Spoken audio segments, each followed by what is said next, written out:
I'm Madelyn Carter, 35, once the invisible daughter in a family of real estate titans, now the architect behind the system that controls them.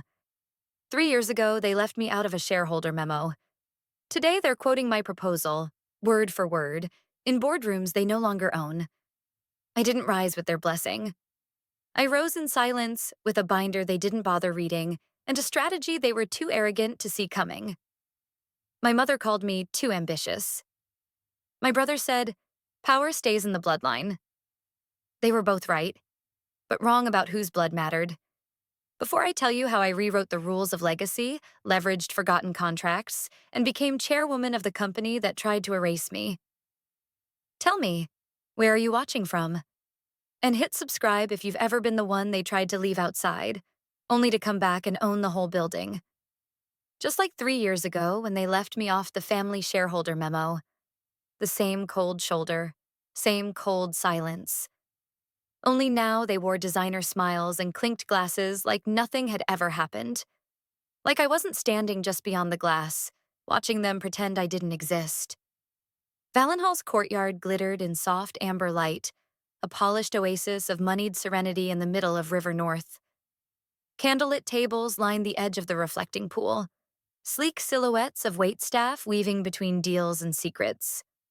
I stood at the periphery, the last thread in a tapestry they were trying to clip off clean. Susan Carter, my mother, fluttered among the guests in a champagne silk dress, her hands gesturing with the practiced elegance of someone who knew exactly what wealth looked like, and wanted the world to believe she created it. She kissed cheeks, dropped phrases like ESG integration and next quarter's pivot, always careful to imply it was her doing. Inside, Ethan laughed. That deep, affable pitch investors eat up. He looked every inch the heir apparent. He wore my father's cufflinks, and my father's legacy. His hand rested on the shoulder of Mr. Lumley from Vantage Partners, who smiled as if our family name were still gold-plated. My phone buzzed. Vanessa. Please don't embarrass us tonight. I stared at the message. One sentence. Enough venom to curdle the champagne behind their curated smiles. I typed nothing back. A breeze stirred the hem of my gray suit. It wasn't couture like Susan's, but it was sharp. Silent armor. No one asked why I wasn't inside. Because they knew. Because this wasn't an oversight. It was an exclusion, deliberate and rehearsed. The door creaked slightly as it opened. I glanced up and Grant Ellison, CEO of Alaris Group, and once the only one who listened when I pitched the Valenhall redevelopment tech stack, stepped out briefly, phone in hand. He caught my eye. Just a nod. Subtle, barely visible. But it meant everything. He still remembered. And he knew what was coming. I pressed my earpiece. Arya, I whispered. Do we have control? Her voice came smooth, warm, and surgical in my ear. Confirmed. Carter Holdings Series C override is now active. The Marlowe protocol draft is preloaded. Waiting your command. I closed my eyes. 3 years ago, they dismissed my proposal, the one that would have digitized and centralized the Carter portfolio's development pipeline. They called it cute, unscalable, and told me to let the men handle the heavy vision. Vanessa laughed. My mother didn't even read it. Vanessa signed a proxy letter without reading that day, too. Grant helped me draft it, buried in legalese, a clause that authorized me full control over her voting shares in the event of a conflict of interest. They thought it expired. They were wrong. Inside, Susan raised her glass. We are the future of Chicago real estate, she said, her voice clear through the polished glass as if delivered for me. I tilted my head. Not quite. They weren't the future. They were the remnant of an empire that refused to see its real architect. I stared for a long second at that perfect scene. The lights, the applause, the illusion. Then I turned from the glass, typed only 4 words into my phone, and pressed send. Activate Marlowe protocol. They'll know soon. I didn't build a company. I built a system designed to be invisible. Until now. You can't run a business with buzzwords, Ethan once told me. But buzzwords build better empires than broken families, especially when the words are laced into contracts no one bothers to read. The floor-to-ceiling windows of the 47th story blurred Chicago's skyline into a soft silver mist. Inside, light danced across the matte black walls of Marlowe Systems headquarters. My office was alive. 60 data dashboards pulsating, updating, shifting. Each one representing a piece of the Carter puzzle they still believed they owned. I sipped my coffee as Arya's voice chimed in. Singapore Fund executed transfer protocol. Luxembourg Fund locked voting shares. Delaware LLC filed amended articles. You now control 87.3% of the relevant Class B shares. I exhaled. Not with relief, not yet. But the kind of stillness that comes when every piece you've placed on the board is holding position. The door clicked. Diana entered, crisp in navy, tablet in hand, her eyes scanning numbers faster than most could breathe. Luxco Holding confirmed, she said. And Vanessa? She smiled faintly. Bless her, still hasn't noticed she signed power of attorney 3 years ago on behalf of the proxy fund. My jaw tightened. Does it hold? Solid. Retroactive authorization, notarized and bound by Swiss trustees. Ethan and Susan have no recourse unless they want a public lawsuit they'll lose in 3 weeks. I nodded. Then we're ready. She paused. Are you? I turned toward her, really turned, and saw not just a brilliant legal mind, but the girl I'd met 7 years ago, sobbing over scholarship rejection letters in the back of a campus cafe. You know, she said quietly, no one ever asked why I went into corporate law. It was you. That email, the tuition transfer. You believed in me before I did. I needed you. I replied simply, now we need each other. Her eyes gleamed for just a second. Then the moment passed and we were generals again. My tablet buzzed. A video file. From Grant Ellison. Subject. For your playbook. I tapped it open. Ethan, in one of his usual blazers, leaned into a bar counter at some fundraiser. Voice low, slurring slightly. She's dead weight to this firm, he muttered. You think she's got vision? She's a tech intern playing CEO. Someone off-screen chuckled. Ethan smirked. I let her feel important. She doesn't know how this world works. I watched the clip in silence. Then again, and a third time. Arya, I said. Archive it, and log media prep under Faze Marlowe. We'll need it soon. Noted. On screen, Arya shifted the dashboard. New alert, she added. Carter and Sons will hold an unscheduled private board meeting on April 7th to finalize Ellison Capital merger language. They're locking in terms, Diana said. They think Grant's acquisition is still on their terms. I smiled. Let them. My hand hovered over another tile. I tapped it. The screen changed, a mocked-up press conference room. I stood behind a podium with the Marlowe Systems insignia, flanked by Grant Ellison and a backdrop that read, Innovation has a new home. Fake for now, but not for long. It played on loop, camera flashes, fabricated reporter chatter, and a synthesized voice announcing, Today we welcome our newest board chair, Madelyn Carter, the driving force behind the global system shift. Diana stared. We're really doing this. We've been doing it, I said. Arya's voice returned, softer, more deliberate. Ellison requests a private entrance for you at Langston Tower. Code word, chairwoman. I turned back to the window, watching the fog give way to twilight. The skyline no longer looked distant. It looked ready. They prepared a seat for the investors. I brought the table. That day at Vallon Hall, Mom said, This is not your night. Today, Grant will say the opposite. Langston Hotel's executive suite buzzed with curated tension. A wall of smoked glass concealed the waiting media, cameras already powered, mics leveled.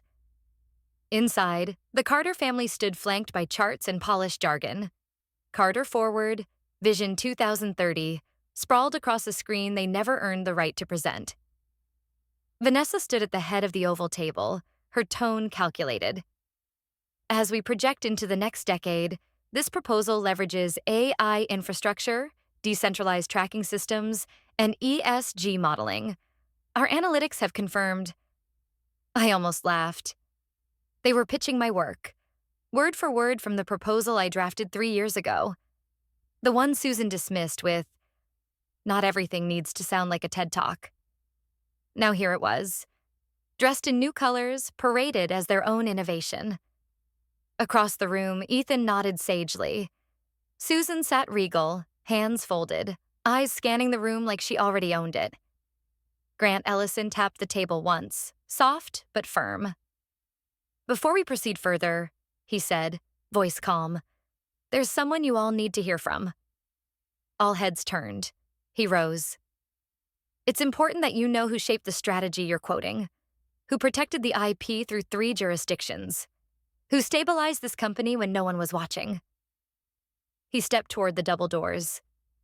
"Please welcome our chair, Madelyn Carter." I entered. Silence cracked the air like a storm without thunder. Vanessa's jaw tightened, but her body stilled. Ethan straightened in disbelief. Susan. Susan went white. I didn't smile. I didn't have to. I set the binder on the table. Inside, the signed acquisition rights, the international filings, the Marlowe Systems patent stack, legal ownership, financial control, voting power. Chairwoman? Diana's voice was crisp. She stepped forward, opened a second binder, and began distributing copies without waiting for permission. "Documents reflect full transfer of executive authority to Ms. Carter," she said, "effective since October 2022, including, but not limited to, exclusive rights to deploy the AI systems being presented today." Grant nodded. 18 months. While you all debated buzzwords, she rewrote the industry. I turned to face the room. "You wanted legacy," I said. "You turned down my work, you ghosted my pitch. But now that you need a showpiece, you wrap yourself in my code and call it Carter Forward?" I let the silence stretch. Outside, the media waited. Inside, the power shifted. Grant smiled and stepped back. "This isn't just our investor," he said, voice rising. "She's the woman who saved this industry. Meet the boss."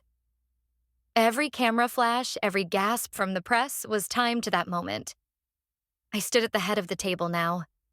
Where Vanessa once claimed center, where Ethan used to smirk behind data he didn't understand, where my mother once told me I was born second. Susan rose slowly, face bloodless. "What have you done?" she whispered. I met her eyes.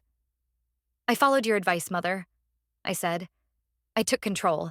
They wanted me out of the room. Now they can't walk in without my badge. Ethan once told me, power stays in the bloodline." He was right, but not about whose. The doors of the 47th floor slid open with a hydraulic sigh, revealing the strategy room at Walsh Innovation. My room now. Sunlight diffused through the polarized glass, illuminating the holographic dashboard hovering at the center table. I stood in silence as Arya rendered the numbers, line by brutal line. A red curve sloped downward. Carter and Sons valuation. A green one climbed confidently beside it. Ours. 62%, I said aloud. That's the value they lost while pretending I didn't exist. Vanessa entered first, hesitation in her steps. She was no longer dressed in silk and spectacle. She looked human. Then came Ethan, shoulders squared, jaw set, carrying the same false confidence he'd always worn like a badge.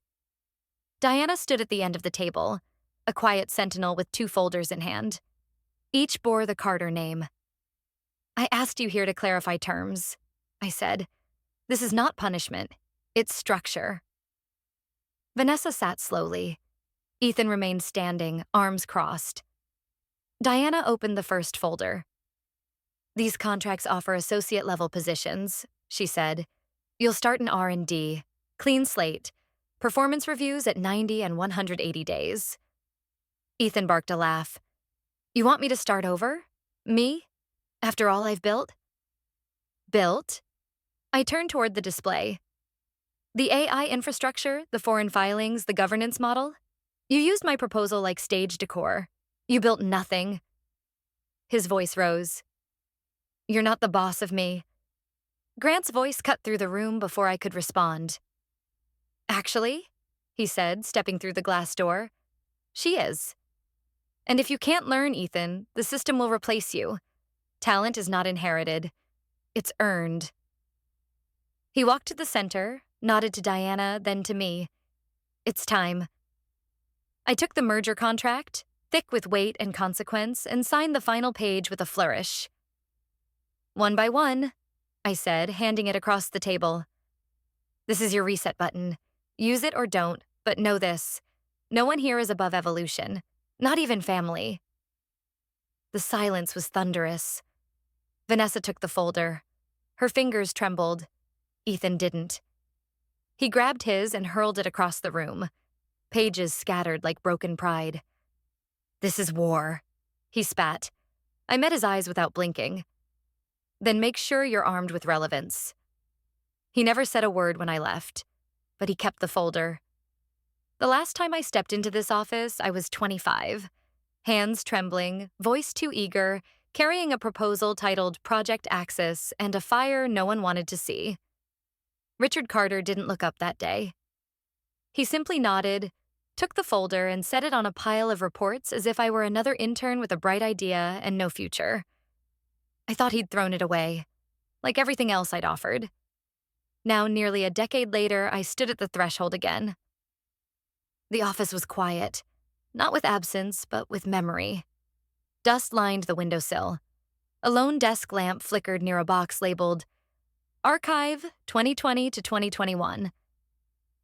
He looked older, not just in face, but in posture, as though the silence he'd worn for years had finally grown heavy enough to drag his shoulders down. Come in, he said, his voice even. Sit. I obeyed wordlessly. He pushed the box across the desk.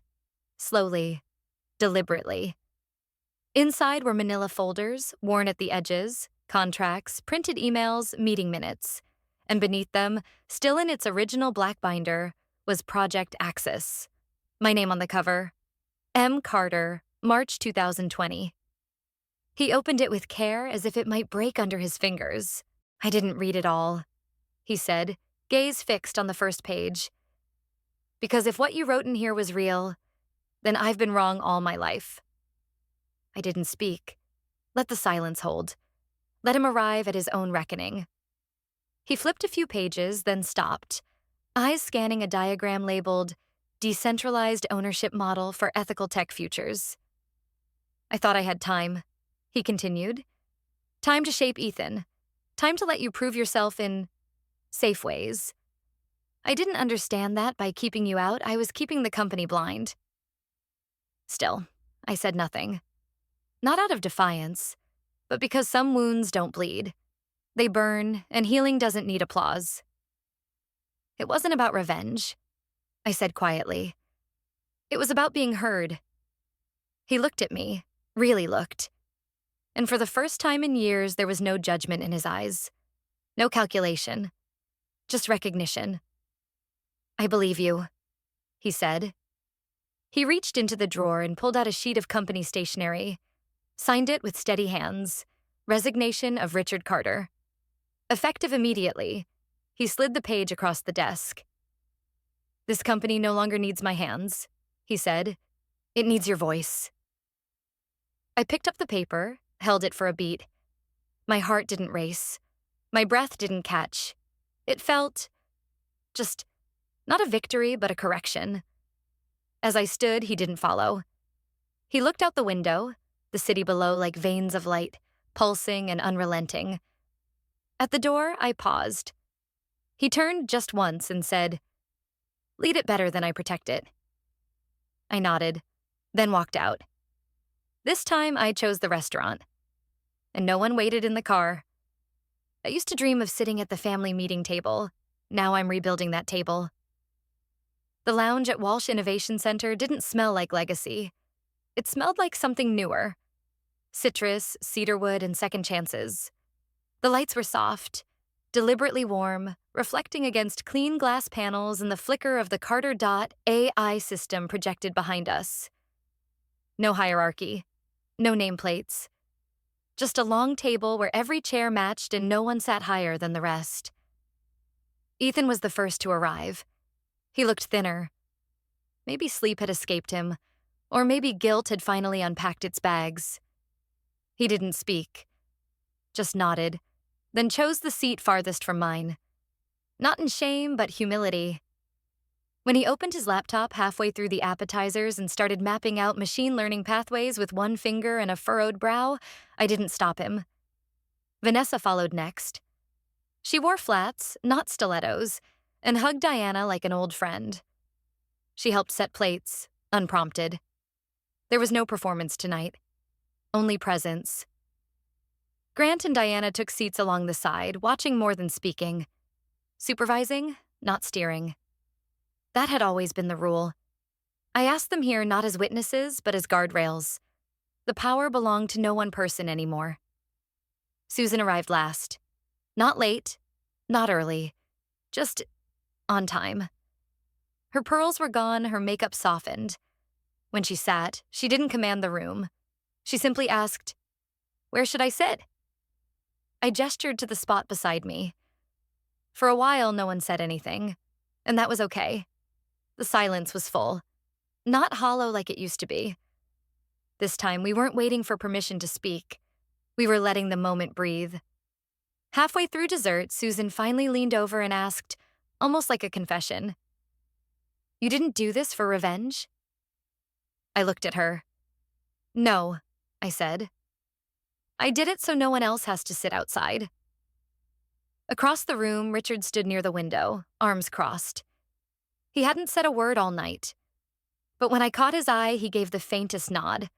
The kind fathers should have given years ago, and some only learned too late. Just then, an assistant walked in, slightly breathless, holding a folded newspaper. "Sorry to interrupt, but you might want to see this." She handed it to me. Forbes. Madelyn Carter, architect of the AI future. I didn't react, not outwardly, but inside something let go. The little girl who once begged for attention. The woman who waited outside glass doors. The leader who had to prove she belonged. All of them exhaled together. I stood, raised my glass, and spoke to everyone. And to no one, and to every version of me that ever needed to hear it. To every version of me that wasn't invited. Welcome home. They once made her wait outside, but now the doors open only with her name. The same family that dismissed her had to sit at a table she rebuilt, not with vengeance, but with vision. Justice, delayed by years of silence, arrived not with noise, but with undeniable clarity. When injustice is met with unwavering resolve, even the quietest voice can rewrite the rules. Sometimes the best revenge is not exile. It's offering everyone a seat and needing none yourself.